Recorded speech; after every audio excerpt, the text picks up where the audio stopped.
Everyone wants to save money. Nobody knows how.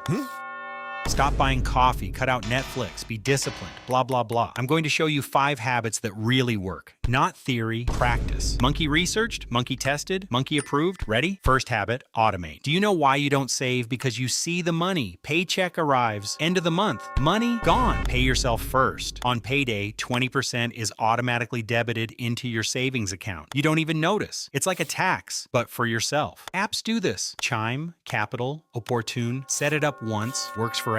Second habit, the 50-30-20 rule. Sounds boring, it's not. Take your salary, divide it into 3 parts, 50% for needs, 30% for wants, and 20% for the future. $2,500 needs, $1,500 wants, $1,000 savings. $1,000 a month is $12,000 a year. Third habit, cut off the silent thieves. Coffee, $5 per day equals $1,800 per year. Forgotten subscriptions, $50 to $100 back. Delivery, $240 per month. Cooking at home saves $200. Golden rule, 24 hours. Saw something? Want to buy it? Wait. Impulse passes, money stays. Fourth habit, smart apps. Acorns rounds up purchases. $4.50 becomes $5. The 50 cents? Invested. By the end of the year, $500 to $800. Capital gamifies economics, Dave. 4% interest on your account. Fifth habit, high yield savings account. Traditional $38 per year. High yield, $400 per year. 3 years, $1,134 difference for doing nothing.